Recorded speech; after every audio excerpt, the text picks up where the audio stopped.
Hello students, today we will start chapter 4, The Treasure Within. In book It So Happened in Supplementary. Before you read, every child is a potential achiever and is different from other children in his style of learning and area of interest. हर बच्चे के अंदर एक अपना potential होता है जिसे वो achieve करता है और हर बच्चा एक दूसरे से अलग होता है। लर्निंग बेसिस में भी हर बच्चा कोई जल्दी सीखता है और कुछ लोग देर में सीखते हैं। Read the interview that follows. It is based on a conversation between Miss Bela Raja, editor of Sparsh, a newsletter from the Resource Center, the Valley School, Bangalore, and Mr. Hafiz, contractor, one of India's leading architects. ये जो आपका chapter दिया है the treasure with in, इसमें miss बेला राजा हाफिज contractor का interview ले रही हैं। तो इंटरव्यू के दौरान उन्होंने उनसे क्या क्या सवाल पूछे और किस तरीके से हाफिज कॉन्ट्रैक्टर ने उनके जवाब दिए, हम इस चैप्टर में पढ़ेंगे। Hafeez Contractor was an unhappy school boy. Hafeez Contractor अपने स्कूल टाइम में काफ़ी अनहैप्पी थे। He loved doing things but detested mechanical learning. Mathematics gave him the shivers. He loved doing things. उन्हें काफ़ी चीज़ें करना अच्छा लगता था, लेकिन मैथमेटिक्स को लेके वो कांप हो जाते थे। मैथमेटिक्स उन्हें बिल्कुल पसंद नहीं थी। What his principal once said to him influenced him deeply. उनके प्रिंसिपल ने उनसे एक बार क्या कहा जिससे वो बहुत ज़्यादा इन्फ्लुएंस्ड हो गए, प्रभावित हो गए। सो यहाँ से हम स्टार्ट करते हैं। HC stands for Hafiz Contractor and BR stands for Bela Raja. I used to have this terrible nightmare. मुझे अक्सर इस तरीके का nightmare हुआ करता था, बुरा सपना। Only now over the last 4 to 5 years it seems to have disappeared. पिछले 4-5 सालों ही से मुझे ऐसा लग रहा है कि जो सपना मैं, बुरा सपना जो मैं देखता था वो गायब हो गया है। Bela Raja, what nightmare are you talking about? And why do you think it has disappeared now? आप किस nightmare की बात कर रहे हैं और वो कैसे गायब हो गया? तो हाफिज कहते हैं I used to get continuous nightmares about appearing for a maths examination where I did not know anything. मैं अक्सर सपने में ये देखता हूँ कि मैं मैथ्स का एग्ज़ाम दे रहा हूँ और उस एग्ज़ाम में मुझे कुछ नहीं आ रहा है। I don't know anything. Now the physique must have gotten over it. I don't have to think about education and there is absolutely no time to get nightmares. Physique in sense mind और mentality, जो हमारे सोचने समझने की क्षमता होती है। अब मुझे एजुकेशन थोड़ी ना लेना है, अब मैं इन सपनों को क्यों देख रहा हूँ। धीरे धीरे धीरे धीरे मेरा मेंटल लेवल इस तरीके का हो गया है कि वह सपना अब मेरे ख्यालों में आता ही नहीं है। Bela Raja, tell us something about your earliest memories in school. हमें अपने स्कूल के बारे में कुछ बताइए। Hafiz said, in the first and second year I was a good student. पहले फर्स्ट एंड सेकंड क्लास में मैं काफ़ी अच्छा बच्चा था। After I reached the third standard, और जैसे ही मैं थर्ड स्टैंडर्ड में पहुंचा, I simply lost interest and I never studied. धीरे धीरे धीरे मेरा इंटरेस्ट खोता चले गया और मैंने पढ़ना लिखना बिल्कुल छोड़ दिया। I used to be interested in games, running around, playing jokes and pranks on others. मैं अक्सर गेम्स खेलने में अपना टाइम बिताता था, यहाँ वहाँ दौड़ना, भागना, खेलना और दूसरों के साथ मज़े लेना, प्रैंक्स करना। I would copy in class during exam times, और एग्ज़ाम के टाइम पे मैं चीटिंग किया करता था। I would try to get hold of the examination paper that had been prepared and study it. अक्सर मैं एग्जामिनेशन में चीटिंग पेपर, जिन्हें पर्चे कहते हैं, वो बना के ले जाया करता था। As I could not remember things that had been taught me in class, क्योंकि इस क्लास में पढ़ाई हुई चीज़ें मुझे याद नहीं रहा करती थी। However later one sentence spoken to me by my principal changed my life. लेकिन एक बार मेरी प्रिंसिपल ने मुझे एक बात बोली जिसने मेरा पूरा जीवन बदल के रख दिया। When I approached my 11th standard, the principal called me and said, जब मैं 11th क्लास में पहुंचा तो मेरी प्रिंसिपल ने मुझसे कहा, Look here son, I have been seeing you from day one. मैं तुम्हें पहले ही दिन से देख रही हूँ। You are a good student, but you never studied. तुम बहुत अच्छे बच्चे हो लेकिन तुमने कभी पढ़ाई नहीं की। I have taken care of you till today. मैं आज भी तुम्हारा ध्यान रख रही हूँ। Now I can no longer take care of you, so you do it yourself. लेकिन आगे चलकर काफ़ी लंबे समय तक मैं तुम्हारा ध्यान नहीं दे पाऊँगी, तो आगे तुम्हें अपना ध्यान खुद देना है। He talked to me for 5 minutes. मेरे प्रिंसिपल ने मेरे साथ 5 मिनट्स तक बातें की। सॉरी, यहाँ पे लेडी नहीं बल्कि ही जेंट्स यानी कि मेल टीचर है उनके principal. You don't have your father. Your mother has worked so hard to bring you up and paid all your fees all these years, but you have only played games. तुम्हारे father नहीं हैं और तुम्हारी mother ने तुम्हारे school fees के लिए काफ़ी हार्ड वर्क किए हैं, लेकिन तुमने खेलने के सिवाय कुछ नहीं किया। Now you should rise to the occasion and study. लेकिन अब तुम्हें ये सब चीज़ें छोड़नी होंगी और पढ़ाई पे ध्यान देना होगा। I used to be a very good sportsman. मैं बहुत अच्छा एक स्पोर्ट्समैन था, ऐसा हाफिज कॉन्ट्रैक्टर ने बेला राजा से कहा। I had been the senior champion for so many years and I also was the cricket captain. I used to play every game but that year I did not step out on to the field. मैं sports में इतना अच्छा था कि मैं cricket का captain भी रहा, लेकिन उस साल मैं खेलने के लिए बिल्कुल बाहर नहीं गया। I would go for prayers and all I would do was eat and study. उस साल मैंने बस पढ़ाई की और जम के पढ़ाई की। I normally used to copy and pass. अक्सर मैं कॉपी करके पास हो जाया करता था, but I realise that once I was in SSC I could not do that. लेकिन मुझे ये पता चल गया था कि SSC के एग्ज़ाम के लिए चीटिंग काम नहीं आएगी। When I got a second class 50%, और लेकिन जब मेरी SSC के एग्ज़ाम में सेकंड डिवीजन 50% आई, principal said, son consider yourself as having got a distinction. यानी कि तुम जैसे बच्चे के लिए जो पढ़ाई बिल्कुल नहीं करता उसके लिए 50% लाना भी डिस्टिंक्शन के बराबर है। This is my memory of my school days. इतना ही मुझे अपने स्कूल डेज के बारे में याद है।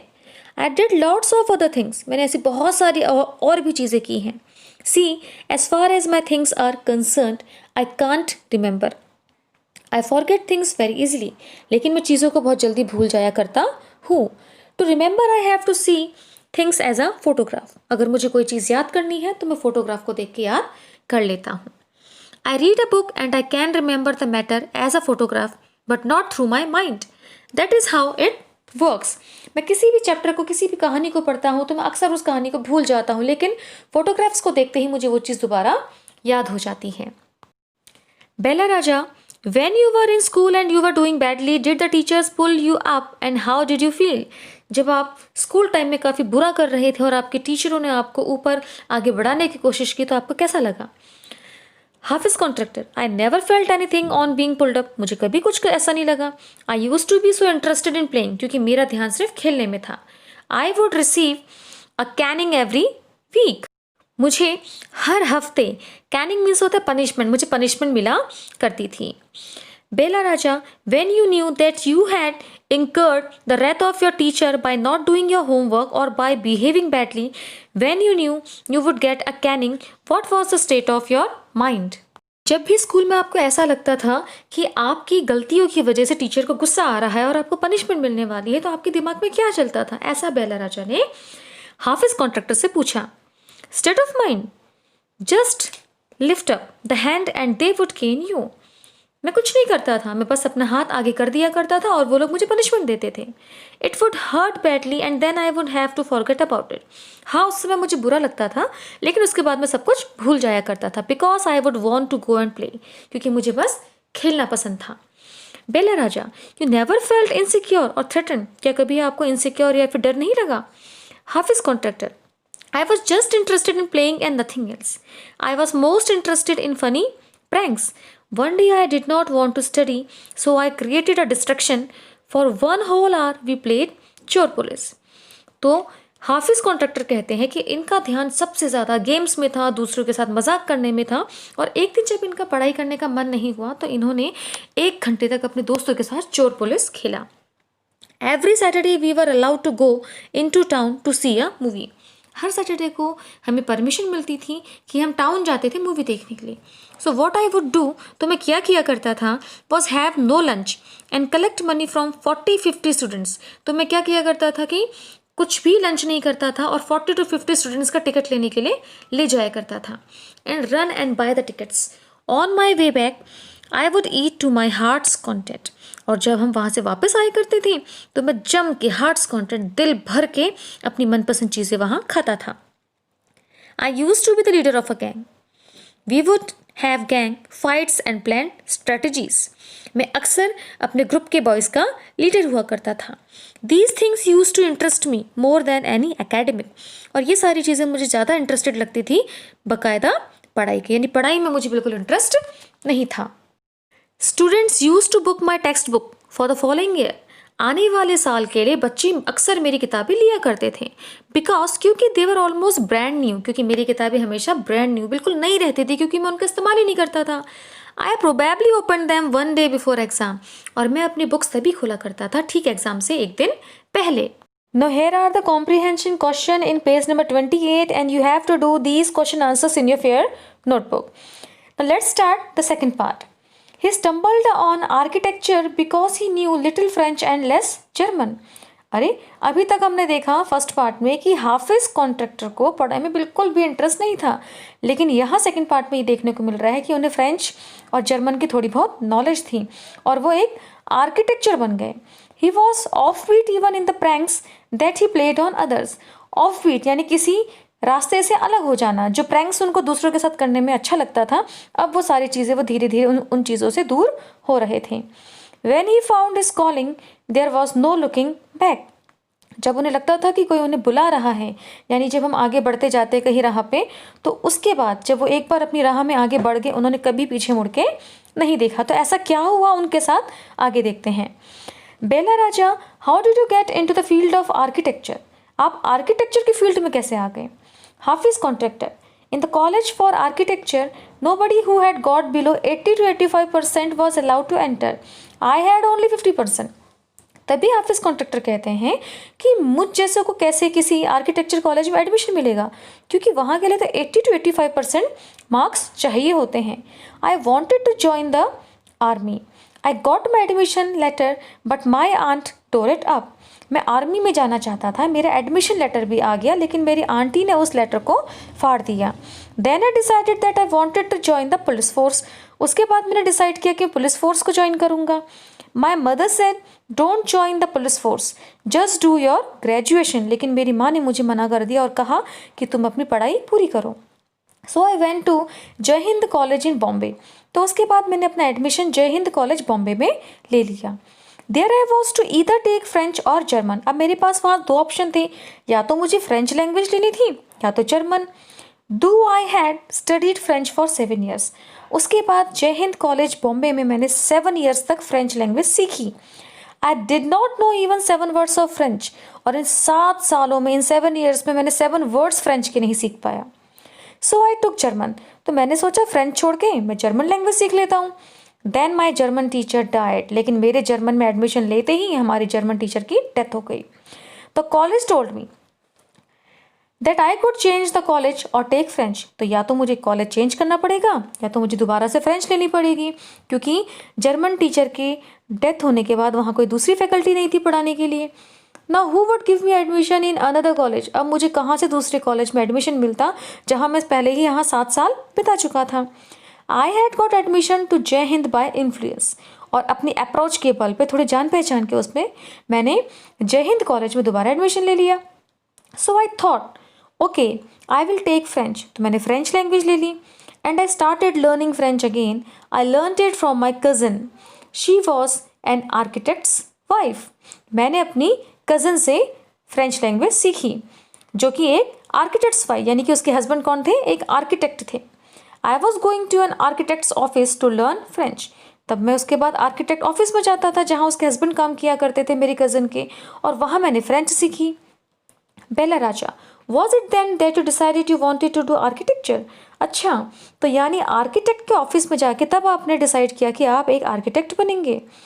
हाफिज Contractor, actually it all happened quite by chance. आखिरकार बात यह है कि ये सारी चीज़ें बाय लक हुई। In the architects office I saw somebody drawing a window detail. A window detail is a very advance drawing. जब मैं आर्किटेक्ट के ऑफिस में था तो मैंने वहाँ किसी को एक विंडो की ड्राइंग बनाते हुए, डायग्राम बनाते हुए देखा, जो कि काफ़ी एडवांस ड्राइंग थी। I told him that is drawing was wrong. और तभी मैंने उस पर्सन से कहा कि आपकी ड्राइंग गलत है। That the window he had drawn would not open. He then had a bet with me. तभी उस आदमी ने मेरे से शर्त लगा ली। And later he found that indeed his drawing was wrong. और वो आदमी बहुत ज़्यादा गुस्सा हो गया कि मैं इतने सालों से एज अ आर्किटेक्ट यहाँ काम कर रहा हूँ और ये कौन होता है मेरी ड्राइंग को गलत बोलने वाला। लेकिन बाद में जब उसे पता चला उस पर्सन को कि वो सच में वो गलत था। माई कज़न्स husbands was surprised. मेरे कज़न के हस्बैंड सरप्राइज हो गए मेरी इस बात से कि मैंने उसकी ड्राइंग को गलत बताया. He asked me to draw a few specific things, which I immediately did. तभी मेरे कज़न के हस्बैंड ने मुझे कहा कि तुम कुछ स्पेसिफिक चीज़ें जो तुम्हें आती है बना के दिखाओ. मैंने बना के दिखा दी. He asked me to design a house. उन्होंने मुझे कहा तुम एक घर का डिज़ाइन बनाओ. And I designed a house. After that he told me to drop everything and join architecture. उन्होंने उसके बाद मुझे सजेशन दिया कि तुम जो कुछ भी कर रहे हो उसे छोड़ दो और आर्किटेक्चर ज्वाइन कर लो. मेरे कज़न के हस्बैंड ने. We went to meet the principal of the college. उसके बाद हम लोग प्रिंसिपल कॉलेज में यानी प्रिंसिपल से कॉलेज में मिलने गए. The principal want me. लेकिन प्रिंसिपल ने मुझे वॉन्ट किया. I will allow you to take part in the entrance exam. कि मैं तुम्हें एंट्रेंस एग्जाम में अलाउ करती हूँ पार्ट लेने के लिए. But if you do not do well. लेकिन तुमने अगर अच्छा नहीं किया I will not allow you to join. तो मैं तुम्हें ज्वाइन देने की परमिशन नहीं दूंगी. I got an A+. लेकिन इस एंट्रेंस एग्जाम में मुझे A+ मिला in the entrance exam. And from that day it was a cakewalk. Cakewalk means होता है स्मूथ राइड. यानी उसके बाद से मेरा जीवन बिल्कुल फ्लुएंटली आगे को बढ़ता चला गया जब से मुझे उस एंट्रेंस एग्जाम में A+ मिला. I had never made a plan but I knew how something looked like from the top. मैंने कभी कोई योजना नहीं बनाई पहले से, लेकिन मैं पहले से ही जानता था कि चीज़ों को कैसे करना है. I had never known what a section was. मैं नहीं जानता था कि सेक्शन क्या होता है. But I knew if you cut a plan what it would look like. लेकिन मैं जानता था कि अगर किसी प्लान को हम कट करेंगे तो वो कैसे दिखेगा.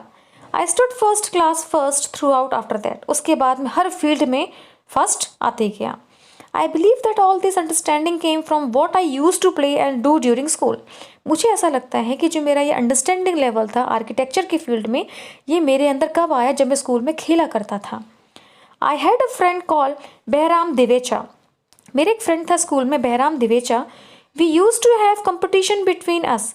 हम दोनों अक्सर स्कूल में कंपटिशन किया करते थे for designing forts guns and ammunition. Each of us would design something in and effort to be different. हम दोनों फोर्ट्स के, किलो के, गन्स के, एमिनेशन, वेपन्स के डिज़ाइंस बनाया करते थे और अक्सर हम दोनों कुछ ना कुछ डिफरेंट बनाते थे.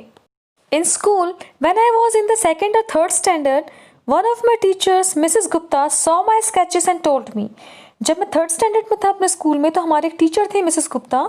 उन्होंने एक बार मेरे स्केचेस देखे और कहा, see you are useless in everything else but your sketches are good. तुम बाकी चीज़ों में तो अच्छे नहीं हो लेकिन तुम्हारे स्केचेस बहुत अच्छे हैं. When you grow up you become an architect. और उन्होंने मुझे कहा था कि जब तुम बड़े हो जाओगे तो तुम एक अच्छे आर्किटेक्ट बनोगे. आई did not know at the time but she was right. उस समय मुझे नहीं पता था कि ये सब बिल्कुल सच हो जाएगा. Later after I became an architect I went back to meet her and tell her. लेकिन जब मैं बाद में आर्किटेक्ट बन गया तो मैं उनसे मिलने गया. So students, here we have completed the first part of this video and we will continue it in the next video. Thanks for watching.